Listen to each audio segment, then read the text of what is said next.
Welcome back into the Lions 24/7 podcast. I am Tyler Donahue. This is our final episode to get you ready for Penn State's whiteout Saturday night. Coming to Happy Valley, you've got number 6 Penn State and the 5-4 Washington Huskies. We spent a lot of time breaking down that Washington squad, which is one of the 4 Pac-12 transplants in the Big Ten this season. We heard from Chris Fetters in an episode here on the podcast that dropped on Wednesday. He's been Huskies insider for almost 30 years at this point, so a lot of good perspective on him from the Northwest. And one episode before that, in case you missed it, Tuesday had a big, extensive recruiting breakdown with Tyler Calvaruso, where we broke down the latest addition to this 2025 recruiting class. That came last Saturday morning. We also broke down a guest list that's coming together for this matchup against Washington. And the whiteout's always going to draw a lot of recruits to campus. So keep tabs over at Lions247.com. You know the drill by now. Our Thursday episode is about setting the stage from a Penn State perspective on the matchup ahead. We share our thoughts coming off the practice field, which we always visit on Wednesday. And we also give you our players to watch and predictions for this 9th game on the 2024 schedule. Without further ado, let me bring on board Mark Brennan and Daniel Gallen, my colleagues at Lions247.com. Guys, good to have you once again. Second to last home game on the schedule. Penn State has a couple road trips before it returns to Beaver Stadium. But Mark, back-to-back matchups. The first one didn't go well for Penn State, the loss to Ohio State. But the second one, the whiteout energy, which we talked about earlier this year, can that help Penn State shake off what they experienced last Saturday and really lock in for the final playoff push? Yeah, if they're relying on whiteout energy to shake that off, they're in trouble. I mean, I think this team really has to just shake it off itself. Everything is still there for Penn State. I mean, they're in a situation where when the college football playoff rankings came out, they only dropped to number 6. I mean, right now it's not realistic to think that they're going to win the Big Ten title or even get to the Big Ten championship game, but win out and you're going to get a home game. So that's all the motivation they need. And listen, I've heard some other people say this, but they got to get rid of all this whiteout, fake whiteout stuff. Like, have one whiteout and that's it. We don't need a stripe out. We don't need whiteout energy. We don't need helmet stripe. We don't need all that other stuff. If you want to maintain what the whiteout's all about, just have one whiteout. So I know I went off on a tangent there, but it just seems to me like now you're in a situation where this game was relegated to Peacock. You know, what is the energy going to be like? You know, fans coming in after a loss where they had all the energy in the world and it didn't seem to help. And I just think that they've played this too much, you know, just have one whiteout a year. And I think if this were the only whiteout of the year, you know, not the helmet, not the stripes, not the energy, not any of that stuff, maybe that would be a factor, but I don't think it's going to be a factor. I think this team has to motivate itself. They also had the biggest crowd in Beaver Stadium history backing them last Saturday. So that shouldn't be an issue in terms of what they're getting out of the crowd. But what we are wondering, Daniel, and we've asked the question several times to a variety of players this week, James Franklin, we followed up with him after practice on Wednesday. What does this Nittany Lions team determine itself to do coming off of that loss to Ohio State? We heard many of them saying they hope to see the Buckeyes again. I had a story up about it this week. But in order to make that happen, they've got to either get to Indianapolis, and that's going to require some help, but got to make the college football playoff. And the initial college football playoff rankings have them at number 6. You're looking at a potential home game. As it projects out now, Notre Dame coming to Beaver Stadium. A lot to imagine with that setup the weekend before Christmas. But, Daniel, if they stumble along the way here, whether it's Saturday against Washington, the game we're focused on, those road trips at Purdue, which looks like it should be a cupcake, but a trickier one at Minnesota, and then finishing against Maryland, that could be it. They could find themselves on the outside looking in, depending on how things shape out. I know we said 10-2 could probably get it done, but you do not want to rely on that and fall back to a very interesting crowd if you're the Nittany Lions, and it would seem an emphatic return to the field this Saturday could really set that tone. It's definitely the type of thing where you do not want to leave anything up to chance. You do not want to leave it up to the committee to decide. You want to make it very clear where you belong. There's some, after the rankings came out, Penn State was number 6. When you put that into a bracket, they ended up as the number 7 seed hosting a game. And some of the reaction from our CBS Sports and 24/7 Sports colleagues was that Penn State was a big winner to with the resume that they have in terms of losing to Ohio State, who is the number 2 team, but not having any wins over teams that are ranked not really have in some of those wins, not necessarily having signature dominant performances like someone like in Indiana has against inferior opponents. I think some people expected them to be down a little bit further than number 6. And so to come in and get that spot now, the players talked about, oh, everything's in front of us, but now you actually see that path, what that looks like. And I think that what the committee is saying is that if you win out these final 4 games, you are going to be hosting at Beaver Stadium that third weekend in December. So I think that things have broken right for Penn State in terms of where we are right now on November 7th, but now they have to take care of business these next couple of weeks. I think the one topic of conversation that kept coming up was, how do you make sure that this doesn't snowball? How do you make sure one loss doesn't turn to 2? And I agree with Mark that this really falls on the team. The stuff with the atmosphere this weekend, it does not feel that buzzy. I think that, I don't know if it's, the fog coming after the loss or fatigue at this part of the season, all of that sort of thing. I don't think the game getting relegated to Peacock has anything to do with it, because that doesn't affect what happens inside the stadium on Saturday night. But I think that, the whiteout will provide some energy. We know what the production is going to look like inside of the building. We know that the fans who do show up are going to be jacked up. It's 8 p.m. It's even later than a 7:30 kick, so plenty of time to spend in the tailgate lots. Weather should be beautiful this weekend, but at the same time, it's going to come down to Penn State, what they can do, how they can move on and put things together on the field Saturday to really finish strong in this final third. We spent plenty of time last week setting up for the Ohio State matchup, talking about Penn State psychology, entering a game that they had struggled to win. Well, there's been certainly a conversation piece over the years, almost a decade now, of these losses to Ohio State, about the state of the Nittany Lions exiting a loss against Ohio State. We'll get our look at that, and we'll be in the press box very early on Saturday evening, so follow our coverage at lions247.com. Among the topics that we'll be following, Mark, of course, is player availability, and it was a pretty informative visit to the practice field on Wednesday for us at this time of the year, to see some things pop up. Not really expecting that, but we got a few things to go through, and the first of which is denied Dennis Sutton's status. He played 5 snaps total against Ohio State. He had started the first 7 games of the season, of course, been a mainstay, averaging 40-plus snaps per game. So he was relegated to essentially a third down rush duty, it appeared early in this game. But James Franklin told us after practice that he is ahead of where he was last week. That was clear on Sunday coming out of the game, and it would be big to have him back. Aman Vanover got the start against Ohio State, but denied Dennis Sutton, I think it's fair to say, is operating at a different level right now. So, Mark, this will be a significant pickup for the team, and you look at what Ohio State was able to accomplish, rushing off the edge in some of those circumstances last week, getting guys lost in redirection. I think that we really may have undersold the impact of not having denied Dennis Sutton, who doesn't have the gaudy stats of Abdul Carter, but has really made an impact on his side of the line.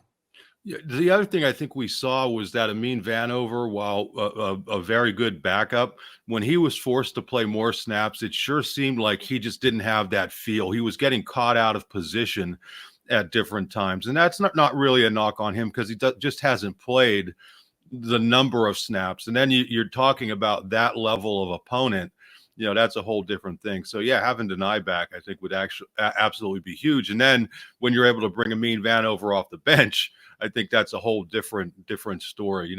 Seeing Deni at Wisconsin a couple weeks ago, it looked like he was rubbing a tennis ball. I got to be careful in how I say this, on an area that there may have been strained or something. So it doesn't look like it's a super serious thing. And then seeing him at practice yesterday, kind of half speed, going through some stuff, but that's perfectly fine. I mean, James Franklin said it earlier in the year. He's the kind of guy who's played so much football that he doesn't have to take every single rep in practice. You know what you're going to get from him on game day. So I think erring on the side of caution is good. And against this kind of team with a veteran quarterback who, whatever you want to say about Washington, Will Rogers has played a lot of football. He's played in hostile environments. He's faced a lot of great athletes. To have denied Dennis Sutton will be big opposite Abdul Carter. Aman Vanover has set a new career high for game snaps in back-to-back weeks now. Remember, he's a year 5 senior, so he's played a lot of ball, but never this much. And even with Denai Dennis Sutton, we did not see Penn State dip into that freshman class and call up a guy like Max Granville against Ohio State for a collection of snaps. That didn't play out that way. So it was just really a 3-man plan at defensive end with Smith, Wilbur, Abdul Carter, Aman Vanover, and just a few snaps there for Denai Dennis Sutton in his recovery process. It's been a long absence for Keon Wiley when we talk about the linebacker depth, and that's been a point of conversation for us since preseason camp opened. And by the way, against Ohio State, Penn State only played its starters. They didn't play a single backup linebacker against the Buckeyes. So it remains a relevant conversation. Keon Wiley is a guy that, in speaking with Dan Connor today, who's working with the linebackers on a daily basis, a former All-American Nittany Lion linebacker himself, I mean, he confirmed everything we heard about Wiley, Daniel, and that he was a buzzy name going into spring ball this year. They really loved how he finished last season on the field as a 2-deep component. I think if you were paying attention toward the end of last fall, you saw him really flash in some spots to finish out his redshirt freshman year. And so as a redshirt sophomore, first few weeks of spring ball, continuing that trajectory, but he didn't finish out spring ball. He was ultimately signed by an unspecified injury, and we didn't see him again involved on practice field until this Wednesday. Followed up with James Franklin afterwards. He said it's really going to depend on when Keon feels like he's ready, when the trainers and medical staff feel he's ready. But James Franklin thinks he's getting close. Maybe it happens this Saturday. Maybe it happens to close out Big Ten play. But this could be a very timely pickup, and not to put too much pressure on Keon Wiley, who's going to have some rust to knock off. But it's a linebacker group that clearly they're having trust issues right now in big moments beyond the starting trio. I think when you talk about Keon Wiley, you look back to what he did last year, and you talk about what he did in sort of those mop-up moments. That's when you want to see, all right, these young guys are getting a chance, guys who haven't seen too much. What are they going to do with those opportunities? And it seemed like every game that there was one of those scenarios, Wiley was a guy who showed up and made his presence felt one way or the other, whether it was a sack, tackle for loss, flying around out there. And so you did feel really good about him coming into the spring and what he could potentially do. We'll wait and see with whether or not we actually see him on Saturday, or if it's next Saturday or whenever. But when you talk about a long season, Penn State is 8 games in. They could potentially play as many as 16 or 17, whatever it is. You're really looking towards this stretch run to get people back. And when you think about potentially playing a game that third weekend of December, you don't necessarily have to rush someone back to have them for these games in November. Same time, got to take care of business so that you are playing in those December games. But I think it is an interesting dynamic in terms of when someone like Wiley could come back and what they'd be able to do and how you want to be able to bring them along. But I do think that he is someone who could add to that linebacker group. What that would look like, we haven't seen him play that much, especially with the starters. But he is someone that it seems there is legitimate excitement about, and someone who has developed during his time at Penn State. He's a third-year guy who came to campus after focusing on defensive end in Philadelphia at the high school level, has played linebacker, has gotten bigger, has gotten faster. He's right on 6'2", 225 pounds at this stage. And just to reiterate what I said, last year played about 100 total defensive snaps across 9 different appearances on that side of the ball, but 3 sacks, 5 tackles for loss. He did some things that really made you want to see more of him, and maybe we'll get that opportunity moving ahead. Speaking of a guy who's been out of sight, out of mind for a while, not nearly as long as Wiley, but Mark, it's been back in September the last time we saw Kaden Sanders, being part of this team on a game day. He showed up to Beaver Stadium on the first Saturday of October wearing a supportive boot on one of his feet. He didn't play that game. He's been listed as out for the last 4 matchups, and there was a bye week along the way. We haven't seen him at practice during that span, but we did see him at practice on Wednesday. I know I was focused on defense. Daniel told us afterward, didn't quite look like Kaden Sanders was at 100%, but he was out there. He's doing in pads. James Franklin, I don't think he used the term lingering this time, but I think he said it's an injury that's kind of dragged on.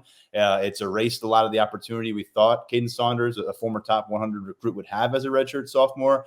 But Mark, whether it's Kaden Sanders coming back and trying to stake claim to a job in that receiver rotation, or a freshman like Tyseer Denmark, who was brought up on Wednesday after practice as well, James Franklin says, that they've been walking a fine line with the red shirt, but he's a guy that they think that we're going to see down the road.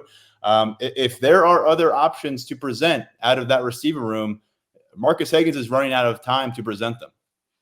Yeah, I mean, obviously, we've gone over it over and over and over again about how they just haven't had the production. And I thought it was interesting that James Franklin on Wednesday said they were hoping that the Ohio State game was going to be the game when everybody kind of came around. I mean, what would even lead you to believe that was going to happen if it didn't happen against Kent State? You know what I mean? Time to ask for it. It's a tough time to ask for it. Yeah, I mean, I just didn't quite understand where he was coming from, and maybe he was just wishful thinking. The thing about Kaden Sanders is, I think they ought to eliminate him from the punt return game and let him focus on getting back as a receiver. I'm not saying he is the answer at receiver, but he potentially could be. And again, I think Zion Tracy's doing a good enough job back there as a punt return guy, and I think you have other people who can do that. That receiver position is officially in need of a jolt. It needs something or somebody. Now, whether Kaden Sanders can do it this week, who knows? But just getting something positive going there, I think they would be better off just letting that kid focus on getting back. Because unless I'm incorrect, Tyler, and I know both of you guys probably chart this better than I do, I don't think he's played receiver at all this year, has he? He has not. No, Kaden has not. And he is a guy that maybe through the first week and a half, 2 weeks of August before his injury, right, it sounded like the pieces were coming together. It sounded like he was somebody and with the skill set that Andy Kotelnicki could utilize in space. And then lo and behold, he goes missing for the final stretch of preseason camp and isn't involved at all in offense when they come into games. Right, but we're 8 games in now, and so we know what these receivers are all about. I mean, it's going to be the exception rather than the rule if they all do start playing well at the same time. At this point, we've seen enough of a body of work. So, again, I'm not saying he is the answer, but he has the potential. I mean, the things that we saw of him in the offseason, what we heard about him in camp, we saw in some spot action last year. He's quick. Runs good routes. Again, I don't know if he's the answer, but he potentially could give you a jolt there. And I think they would be better off just focusing him on that position. With respect to Tyser Denmark, I have to believe if he was that much better than anybody they have, they would have played him already. I mean, outside of one game. I mean, I know he played against Kent State, but, when they have freshmen who are good enough that they are at least as good, if not better, than the people who are playing, they've gone to them. I mean, and at that position, you can't afford not to. So it is going to be interesting to see if they do start going to him now, because that would be an admission that they should have gone to him sooner if he is, if he's the answer and he was ready to go this whole time. I don't know how much more you needed to see through all of those games to unleash him.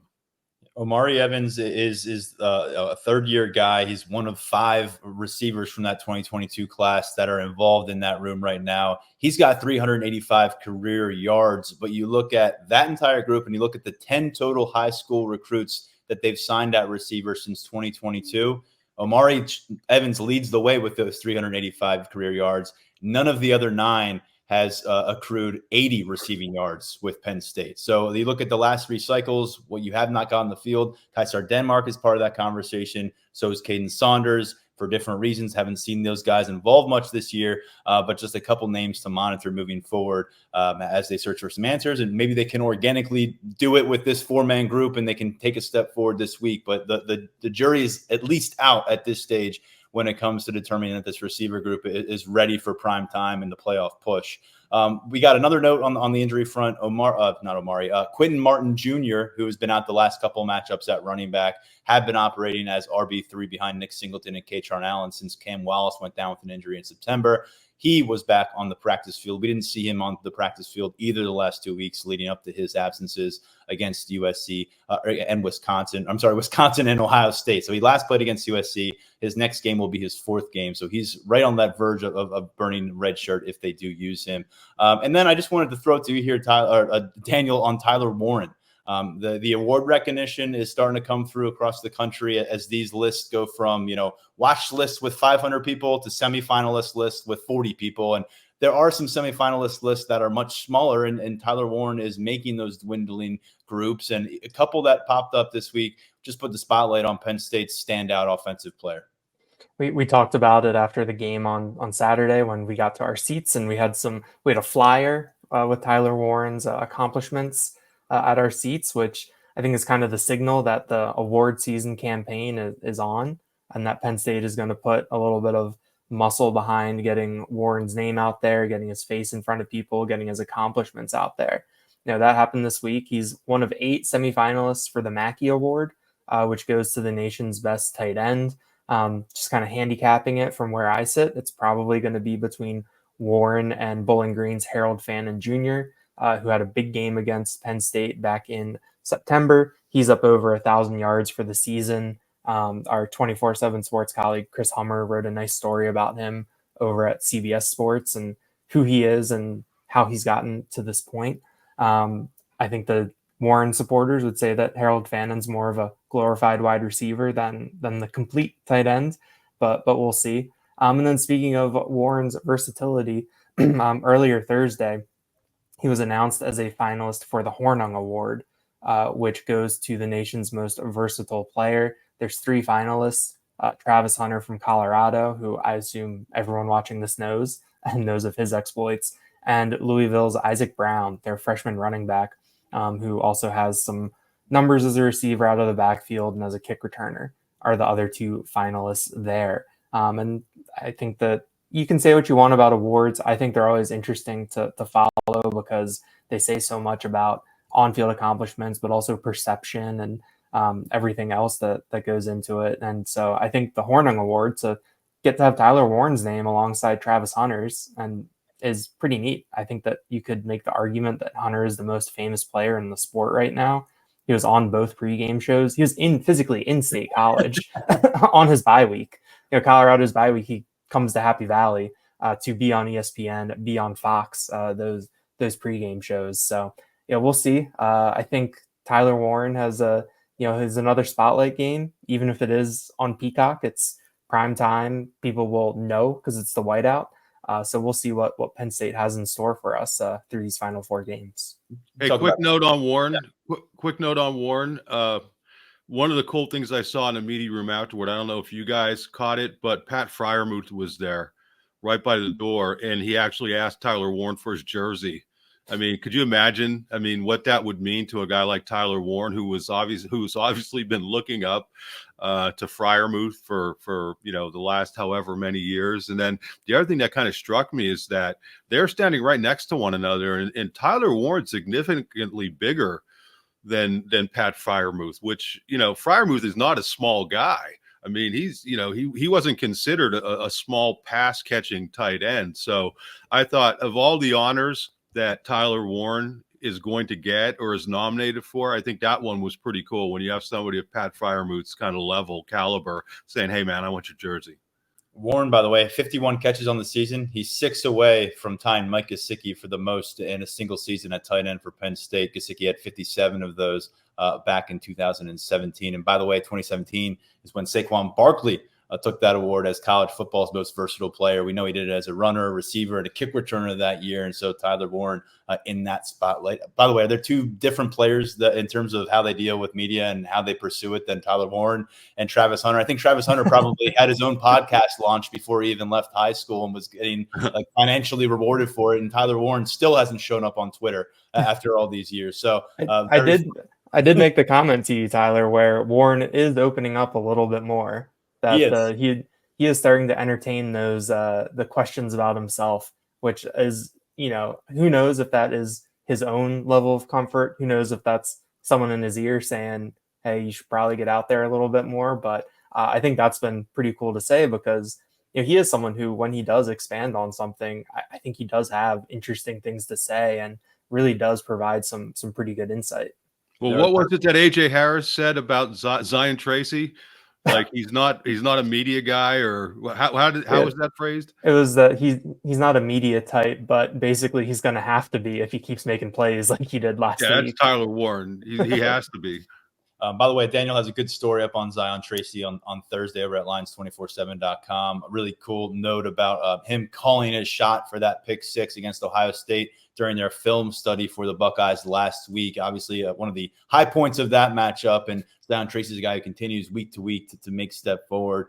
Guys, let's dive into this. As I said, we spoke about a ton of Washington storylines on our last episode with Huskies insider Chris Fetters from our 24/7 Sports Network. Learned a lot about a team that essentially rebuilt itself from a coaching staff perspective, from a roster perspective, after going to the national championship game last season with Michael Penix leading the way, runner-up for Heisman Trophy, top 10 pick at the quarterback position. So they lost 20 of 22 starters and their entire starting lineup from the offensive side of the things. Last year, they were recognized as the top offensive line in football. This year, that's not really the case. And so we have a few routes we can go for this matchup between Penn State and Washington. But I think at the very least, we got to pay a little more attention to that passing attack because of what went down last week, Daniel. And this is a setting where you're going up against a team. They're tops in the Big Ten for passing yardage allowed. I think it's under 170 yards per game. They're going to really kind of challenge you to take what they're offering from a zone defensive perspective, try to take away the deep shots, which really haven't been a big part of Penn State's game of late like it was early in the season. What are you looking from Drew Aller, his receiver group, as they really try to find a rhythm with the college football playoff push officially here? When you talk about this wide receiver group and passing game wanting to get back on track, this is a really tough team to do it against. Washington has been strong in the secondary over these past couple of seasons with some really high-level talent coming through. And even with all the changes, they're still very solid back there. So there's going to be challenges for Drew Aller and the passing attack. On Wednesday, Drew Aller was asked about the Washington defense, and the one thing he said that stood out to him was their physicality, that Penn State is going to have to make contested catches. They're going to have to be physical. That was something that during our viewing window at practice Wednesday night, we saw them working on, and we've seen them work on before. But to hear Aller say that and then to see it in action, I think magnifies maybe what kind of coaching point that is this week. We saw it. There was that play with Liam Clifford last week against Ohio State where you can say what you want about whether or not you could have called a DPI there, pass interference. But that was a case where that was a ball that should have been contested and there could have been a better play on it.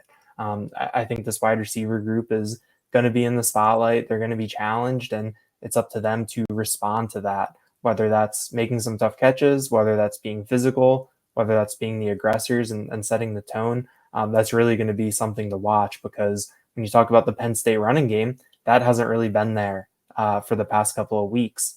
We saw Drew Aller against USC take things in his own hands.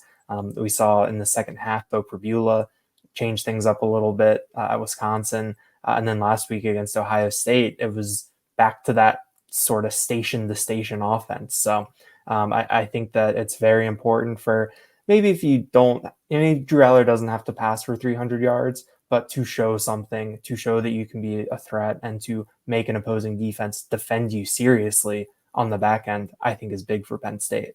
Steve Belichick, who was Bill Belichick's son, kind of grew up in that Patriots staff and became a primary coach for them in recent years at the NFL level. He is their defensive coordinator right now. I think overall they're pretty pleased with this. I think like a lot of the situation with the coaches out there, there's an understanding in Seattle and among the media beat that they're working with a lot of new pieces, and some of these guys didn't show up to campus until June.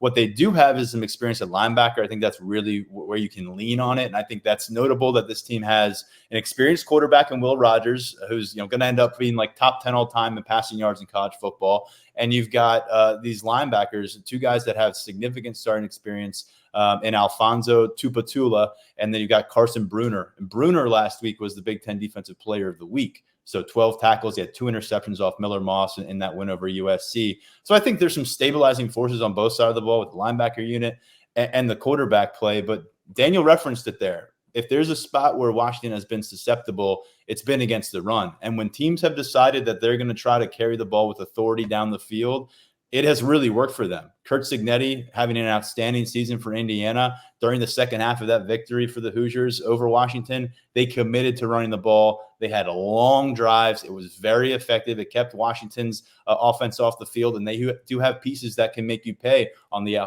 offensive side of things. And so I think this one sets up as a bit of a reset for the rushing attack, Mark. You've got a 3-game stretch here where outside of Kaden Allen's game-sealing run against Wisconsin late in that matchup, the best thing we've seen out of this backfield has really been Nick Singleton receiving the ball as a pass target. Feels like a really prime opportunity to get back to the basics, perhaps even get back to bringing Bo Pula in the game after his essential absence against Ohio State, and really making this a focal point. Because to this stage, whether it was against Indiana or even late against USC when Lincoln Riley figured out too late that this was the key for his offense, they have really been vulnerable against the ground game. Yeah, I mean, you look at the 3 games that Washington has lost in the Big Ten to Rutgers, Iowa, and Indiana. Those teams averaged more than 40 carries per game. Indiana had 52 carries. And now you look at what Penn State is coming off of last week against USC. You hit it on it, Tyler. Back to basics. Enough with Venga going in motion and tap dancing when he gets to the line. Put your best offensive lineman where he needs to be. Run the damn ball. Enough goofy formations. I'm okay with those moving forward, but this is a statement game for the Penn State offense. I mean, they were embarrassed by USC. Sorry, I have the intern texting me. She's having a little bit of an issue with something, but they were embarrassed. I mean, I don't think there's any other way to put it. You get the ball at the 3-yard line twice and you're unable to score. So, yeah, this is the perfect opportunity. You know, the other thing to commit to the run, and enough with the window dressing, right? Enough with all of that.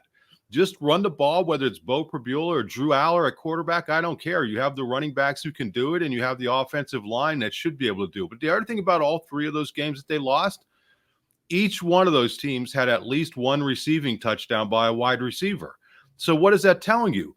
They're running it to set up the passing game, and I would love to see Penn State do that and maybe get 1 or 2 of these wide receivers back involved. Listen, it's great to have Tyler Warren doing what he's doing. Nick Singleton has been unbelievable in the passing game, especially because we're looking at it, and I think everybody realizes he's not 100%. So he's finding a way to be effective, but that's not enough. So run the ball and run it, and then set up the passing game with that. And I think that's the key. And again, I don't want to come across as being negative against Kotal Nicky, because I think ultimately he's going to be good, really good. And I think ultimately the creative stuff he does is going to be good for Penn State. This isn't the week for it. You need to go out and prove that you could run the ball. You need to get that offensive line confidence again. You need to get your running backs confidence again. You know, we've heard so much about Kaden Allen and how he gets down on himself. What do you think his confidence level is right now? You know, he couldn't punch it in from 3 yards out. Not necessarily all his fault. I mean, he wasn't getting blocking. Everybody's saying they should have gone to somebody else. Where do you think his confidence level is? So get him to rock. I mean, just get that running game going. I think it's critical in this game. You can get it back to being a foundational component of what you're successful at consistently for Penn State. That will be a very big deal for as they try to generate a brand and an identity for themselves as postseason play approaches. And Daniel, any interest in taking the bait on my mention of Bo Pula? I mean, I think that was a big surprise coming out of that Ohio State game, whether or not Aller was 75%, 80%, 90%, whatever. I did think after what Pula did against Wisconsin and after the feedback from James Franklin and from the other players about what Pula's presence in the backfield did to the Wisconsin defense, I thought that there was a chance that we would see him a little bit more. James Franklin said it wasn't working early, so they got away from it. I think that that's something that, because that I feel like that package does have kind of a high variance, high variability of what you can get out of it. So I don't think there would have been anything wrong with trying to go back to it to see what you could do. But we'll see. I do wonder if this is going to be one of those games where you see maybe the pendulum swing back and there's maybe some overcompensation in different areas after what worked and what didn't work last week. And I think if that's the case, then we could see some Pula, but I feel like we should, because we didn't see him at all last week. So I would be very surprised if it was a similar deployment of him.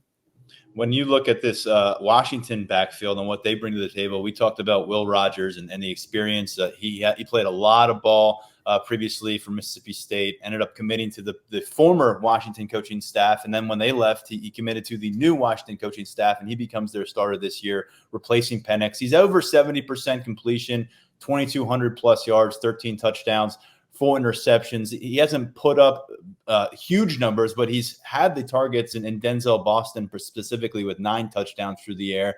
And he's got the support of Jonah Coleman, Mark, who is a running back that's on a bit of a hot streak right now. He's got 100-plus yards each of the last couple of weeks. He's got 100-plus yards in 5 of 9 games for the Washington Huskies, and he's getting the bell cow treatment. We don't see that here for Penn State running back, but he's coming off a 25-touch, 121 total yard performance against USC in that 5-point win. So when you think about this, Will Rogers, who has all that history in the SEC and has done, has represented himself well in the Big Ten thus far. And then you've got another guy, Jonah Coleman, who has history as a Pac-12 player, previously playing at Arizona. It's not going to be too big, or at least you wouldn't think going into Beaver Stadium would be too big for them. So how important is it to you that this defensive front, generally the defense for Penn State, inflicts damage on the backfield of Washington early? Because it took a while, and it has taken a while, to see those kind of strikes delivered by Penn State's defense in some of these matchups. And to me, this seems like the kind of backfield veteran players, accomplished players, that you don't want to get them a sense of confidence, a sense of accomplishment on your field in front of this crowd and feel like they can go and win the game. What did they list Jonah Coleman at? Is it like 5'9" something? I don't have it up here. 5'9", 229. Yeah, he's not 5'9". I saw him at Big Ten Media Days, but he's every bit of 229. And he was actually sitting in front of me with their sports information people. It just seemed like a delightful guy. I know I'm just throwing that in there, but he just seemed like, very gregarious, very outgoing. And I bet you his teammates there, even though he's in his first year in the program, love him. But for me, I know I keep going back to the Ohio State game, but this is gut check for the Penn State defense too. They're coming off of a situation where they played well overall.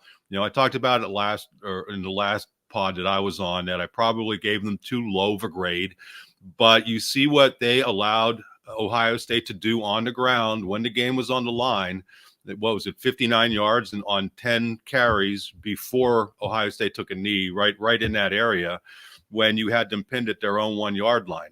So whatever you want to say about Washington and Coleman and how much of he gets the ball, to me, this is all about the Penn State defensive line and linebackers, because they just collapsed when that game was on the line.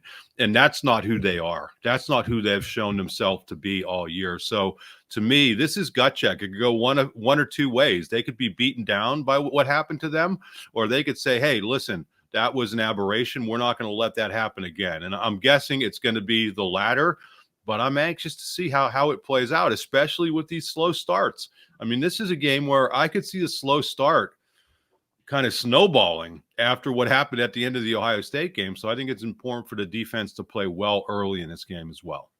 Daniel, I said it earlier about Penn State's offensive line maybe having a chance to dictate terms. It would feel like the Penn State defensive line does as well. We said this going into the USC matchup against another former Pac-12 team, where that's the easy thing that a lot of Big Ten matchups can point to. Well, they're going to have trouble in the trenches coming to this conference. USC handled itself pretty well in that particular matchup, but on Washington's end, again, it's putting together a lot of pieces that haven't played with each other. On the offensive front, they've had some issues at times protecting Rodgers. They're also a squad that, when you look at their ability to kind of protect off the edge, has not been great. And I think additionally with Washington, it's a team that if they are not able to pass the ball and Penn State is able to really flash that defensive backfield, then can this defensive front suffocate the Washington rush attack and make things really difficult for them in Beaver Stadium? Or is this a matchup where Penn State's going to need to go score 30 points to make sure it gets a win?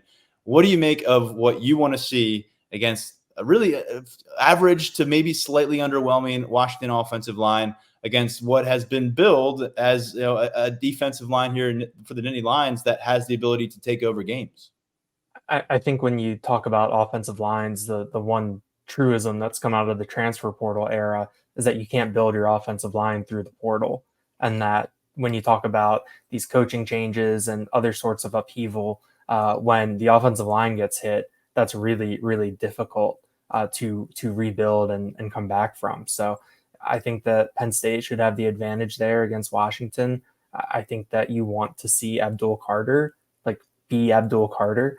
He's got 5 sacks in the past 5 games. I think 9 tackles for loss in that same stretch of time. So he's really, really come on. And he came up with a couple big sacks against Ohio State.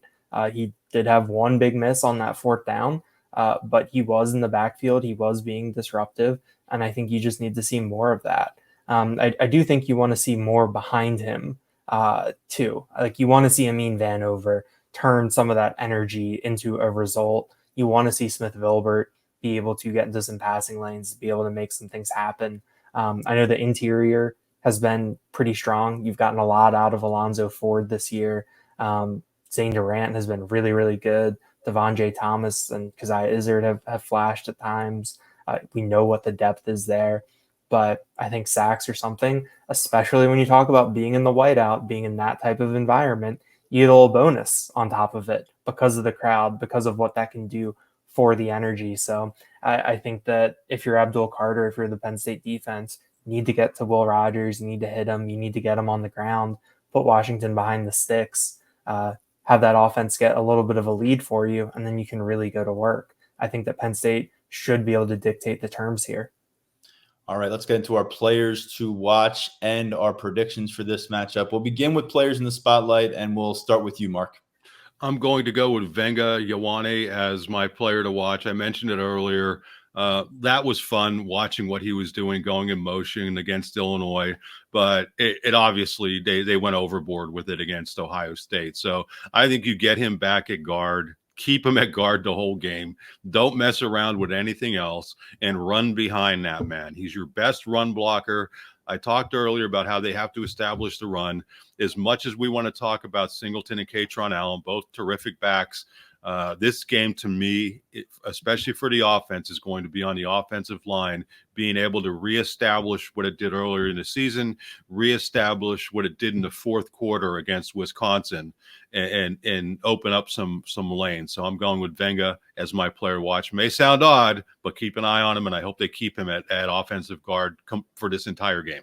Mark, I don't know if this was part of your thought process, but we're talking about Washington State product and former Washington Huskies commit Venga Ioane, who said he's going to have a brother making the trip to be at this game. He called Washington his hometown team. He played for an absolute powerhouse out there in the Seattle area. So maybe that's a great assist. Thank you. Yeah, there you go. Happy to provide it. And I'll just say you are definitely living up to your veteran presence reputation today, calling for the abolishment of a second whiteout. No more window dressing on offense. Get the ball to the fullback. Put Venga's hand in the dirt and stop treating him like a slot receiver. You're bringing it all. I'm turning into Neil. I'm turning into Neil Rudell. God help me. Daniel, how do you top that? What do you have for us? I'm going with Tony Rojas. I think that he's someone that we've seen get caught up a little bit in between in certain situations this season. Maybe the tackling hasn't quite been up to the level that you would expect at that second level, and has let some things go. When we talked to Dan Connor earlier Thursday, he was really complimentary of Tony Rojas and his development. Also made the case that he's still a little bit of a younger player and still playing full time for the first time in his career. I think we're 2/3 the way through his sophomore year, so I think he's a vet now. But I think that Rojas is someone that we know has those physical gifts to make things happen. We've seen him make plays, cause turnovers out there. And I think that this is a game for him that he could really showcase himself, show what he's capable of doing, and make some game-changing plays. Hey, Dan Connor, let me just tell you, he's being generous to Tony Rojas because Dan Connor came in as a true freshman and he was ready to go from day one. He didn't necessarily start from day one, but you saw him and it didn't take him a year and a half. I mean, he was ready to go from day one, and that was a guy who played running back and did everything at the high school level. So if Tony Rojas is going to take advice from somebody, make sure you go back and look and see what Dan Connor did, because that's a great role model for the young man. Rojas was going to be my pick. I think you make a great point. We thought he was going to be maybe a momentum changer on defense to this point. That has not been the case. He had some nice moments early. So you stole my thunder on that one a little bit, but I think I can find somewhere else to land. I'll go back to the wide receiver room because it has been such a topical conversation this week coming off of the Ohio State game and considering what we knew going into the season. And I'll identify Omari Evans again. He's got 31 total yards in Big Ten play so far. This is a guy who was, getting 30-plus yard receptions with regularity, it felt like, in non-conference play. And I remember writing a story about, here it is. This is the guy who stepped up to the plate. They have unlocked him. They have this new dynamic to their passing attack.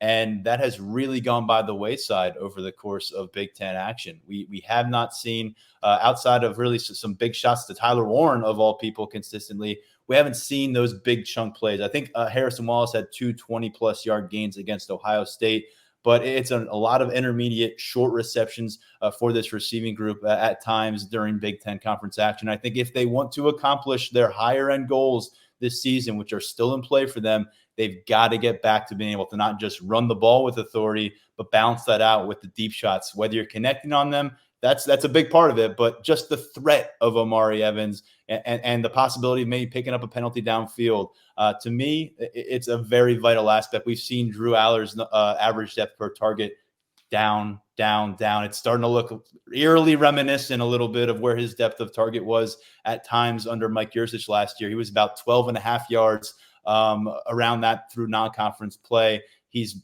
dipped to around 9, under 9 in a lot of these conference matchups. So to me, that's a big question. Can this receiver room take off? Can Omari Evans resurface as a guy you really have to respect? And so if Omari Evans, go through another game here too, where receivers aren't showing up and he's not the guy, then maybe you do have to look elsewhere for a speed threat. I don't know, but you can't exist in this modern college football world without a legitimate vertical threat in your pass game. And it can't be your 6'6", 260-pound tight end. That can't be the number one vertical component of your pass attack. So I'm landing on Omari Evans, and obviously we put a lot of spotlight on the receiver group this week. Let's go to our predictions, both of the score variety and of the bold variety. And Daniel, we go with you to begin. Well, I took your player to watch, but I don't think I took your final score this time. So that might be progress for us. Yes. I think that Penn State will win this game. I think that Washington, the way that their defense is played, I think the combination of how the Washington pass defense is played and the Penn State running game's inability to really get going could make this a little bit closer than the spread indicates. And I have it as a 27-17 final score. I think that Penn State should win by double digits. It's hard for me to see some separation from them against Washington unless they get some big plays in the passing game or a defensive touchdown or a special teams touchdown. We'll see. And then in terms of bold prediction, this is my second week in a row leaning on Tyler Warren, but we mentioned it earlier, Mackey Award, semifinalist. It's award season, and I think that Warren will have the chance to bounce back and a primetime audience on Peacock, at least 10 catches, at least 100 yards and a touchdown for the tight ends. All right. Mark, what do you got? For people listening on the podcast, Tyler still has a jack-o'-lantern behind him. I know you have an adorable kid and probably got 7 tons worth of candy for Halloween, but we're on to newer holidays. So Mark, I'm in the process of bargaining down the day the Christmas tree is going up. I was told it was going up before Thanksgiving this year, and I'm like, no, not under my roof. So I'm fighting my battles holiday related, and then we'll put away the other things. Trust me, I ain't running the decation show in this house. My first bold prediction is that the Christmas stuff will be up for the next podcast.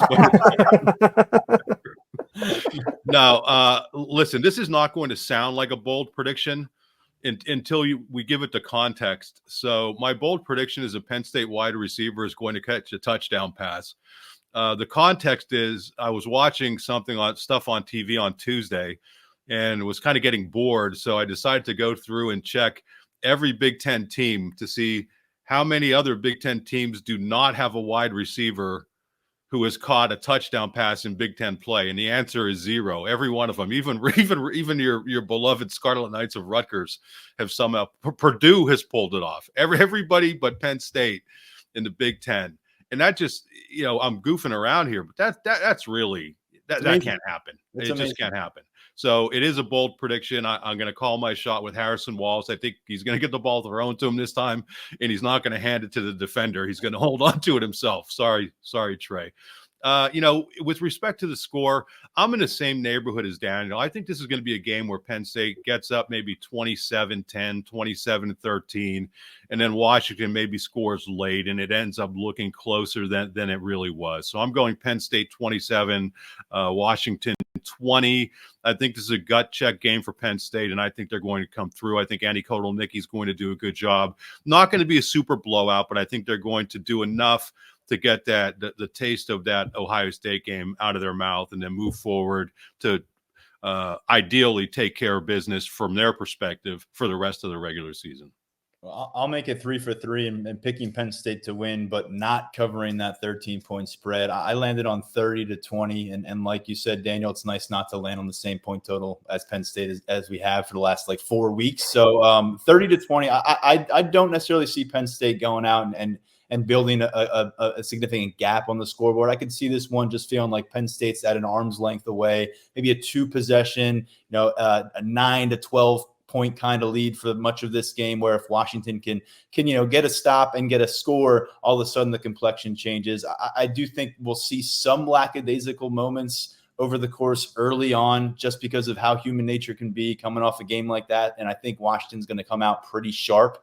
So ultimately, I do think we'll see Penn State take some punches in the mouth, but then they'll be able to land them. And I think defensively, they will be in a position against this particular offensive front where they won't get mauled by the rushing attack. I think Coleman's back-to-back streak of going for 100-plus rushing yards will end in this matchup. And I think conversely, Penn State picks things up on the ground for themselves. That's my bold prediction. After getting 42 total rushing yards from Kaytron Allen and Nick Singleton against Ohio State, I'm going to say they combine for at least 142 in this matchup against Washington, which would be their best game together on the ground since going back to that Illinois game, which was the first whiteout of the season. So maybe we'll see a little bit of a hangover, but I don't think it's something that lingers too deep into this matchup for Penn State. I think Andy Kotelnicki bounces back a bit, finds some offensive balance, and that man, Abdul Carter, comes up with some key plays late, along with this defensive front to keep Will Rogers uncomfortable as he's trying to mount a comeback. So we've all got Penn State winning, reaching 8-1, and then hitting the road and taking on Purdue, who's got one win on this season. We'll start to focus on those Boilermakers next week, but we'll be back in Beaver Stadium on Saturday. We'll get a long look at this team during pregame warmups. As we said, there's some question about who might be able to step up and be ready to play. Could we see someone like Keon Wiley all of a sudden show up, or Kaden Sanders, or will it still be a bit more of a wait? We'll have our binoculars there. We'll be ready for the pregame availability report, and we'll be ready to break it all down at Lions247.com. A huge recruiting component, too. It's the Whiteout Showcase, so you're going to have a lot of prospects in town. Be sure to follow Tyler Calvaruso, Brian Doan, and our recruiting team's coverage of everything that they're hearing and seeing from the recruits who have visited for this big matchup in Happy Valley. For Mark, Daniel, and everybody else over at Lions247.com, we'll catch you on Saturday for the next game day. For now, thanks for listening to the Lions 24/7 podcast.